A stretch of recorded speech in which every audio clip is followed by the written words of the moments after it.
नमस्कारम सद्गुरु। महाकुंभ मेले का क्या महत्व है? कोई व्यक्ति इससे अधिकतम लाभ पाने के लिए कैसे तैयारी कर सकता है? देखिए, हमें समझना चाहिए कि कुंभ क्या है। कुंभ शब्द का शाब्दिक अर्थ है घड़ा।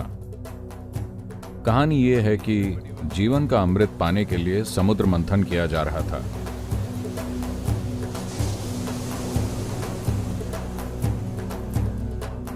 शुरू में सतह पर विष निकला जिसे शिव ने पी लिया और इसीलिए उनका रंग नीला हो गया। अगर ये उनके शरीर में चला जाता तो ये उन पर असर करता। तो उनकी पत्नी ने जाकर उनका गला पकड़ लिया, उसे वहीं रोक दिया और वो गर्दन पर नीले पड़ गए क्योंकि उसे वहां रोक दिया गया था।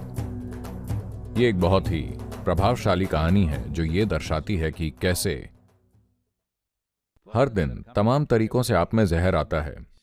जरूरी नहीं कि खाने से ही, सोच के जरिए, विचारों के जरिए, भावनाओं के जरिए आपका जीवन जहरीला बन सकता है ना? जीवन में जहर का मतलब यह नहीं है कि कोई केमिकल अंदर चला गया है। आपके दिमाग में कोई गलत विचार आ गया, वो बहुत बुरी तरह से जहरीला बन सकता है। आप ये जानते हैं ना? तो महत्वपूर्ण बात यह है कि एक ऐसा साधन बनाया जाए जिससे आप विशुद्धि बनाते हैं। विशुद्धि शब्द का मतलब है फिल्टर। आप एक फिल्टर लगाते हैं ताकि जहर बस यहीं रहे। यह अगर बस यहां है, आउट, अगर ये यहां चला जाता है तब हा हू करने से कुछ नहीं होगा। ये चला गया है। एक बार ये यहां चला गया तो ये हर चीज पर असर करेगा। तो उन्होंने उसे रोक दिया। ये कहानी है। लेकिन आपके लिए संदेश ये है कि नकारात्मक चीजों को रोकने का तरीका है जो आपके पास आएंगी ही आएंगी। कोई इसे रोक नहीं सकता। अगर आप पहाड़ की गुफा में भी जाकर बैठ जाएं तो वहां भी कुछ ना कुछ आएगा। लेकिन अगर आपके पास फिल्टर है तो आप कहीं भी जा सकते हैं। कहीं भी जहर होता है तो शिव कहते हैं मैं पी लूंगा, क्योंकि उन्हें कोई समस्या नहीं है। उनके पास एक अच्छा फिल्टर है जो हर चीज को यहां रोक देता है, तो कोई समस्या नहीं है। लेकिन फिर अमृत आया और हर कोई इसे पाने की कोशिश कर रहा है क्योंकि ये उन्हें अमर या सुपर या एकदम तेजस्वी बना देगा या जो भी इसमें सामर्थ्य हो। फिर इसे पीने की छीना झपटी में ये छलक गया। It spilled. और ये 4 अलग अलग जगहों पर गिरा। और इसके पीछे के कुछ भौगोलिक और ब्रह्मांडीय कारण हैं कि ये 4 स्थान ही क्यों पहचाने गए। आमतौर पर इन्हें प्रयाग कहा जाता है या संगम।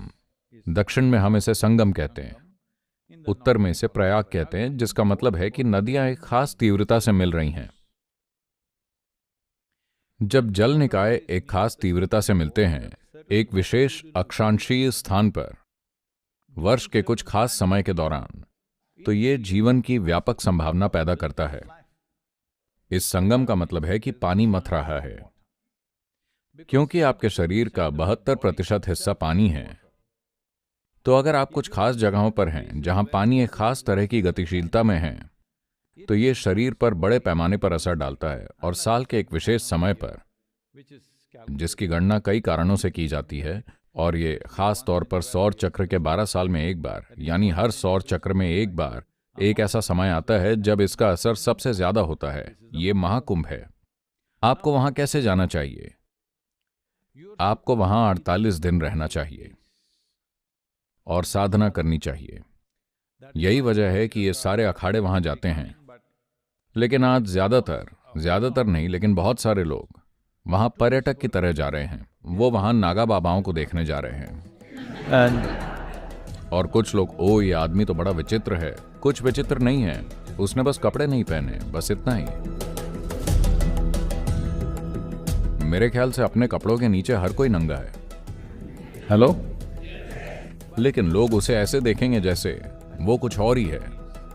नहीं, वो एक सामान्य व्यक्ति है जो अपनी साधना कर रहा है और उसे इसकी परवाह नहीं है कि वो कैसा दिखता है। लेकिन आप देखना चाहते हैं। तो मैं कह रहा हूं कि जो पवित्रता पहले हुआ करती थी उससे स्थिति बदल गई है। लेकिन प्राकृतिक स्थितियां नहीं बदली हैं, सामाजिक स्थितियां बदल गई हैं। लोगों में एक स्तर की अपरिपक्वता आ गई है। वो वहां बस इसलिए जा रहे हैं। उनमें से कई सिर्फ तस्वीरें लेना चाहते हैं। आपको देखना चाहिए कि कितने लोग वहां बैठे नागा बाबा के साथ सेल्फी लेना चाहते हैं। ये पागलपन है। खैर जो भी, लेकिन एक सांस्कृतिक घटना के रूप में यह धरती पर सबसे जबरदस्त चीजों में से एक है, क्योंकि पिछले कुंभ, महाकुंभ में 2013 में शायद मकर संक्रांति का दिन था। यह महत्वपूर्ण दिनों में से कोई एक था। वहां एक दिन में 4 करोड़ लोग थे। 4 करोड़ लोग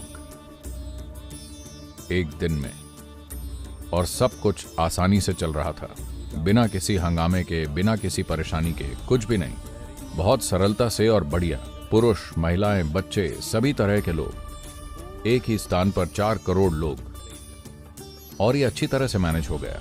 यह अविश्वसनीय है, एक तरह से सेल्फ मैनेजमेंट।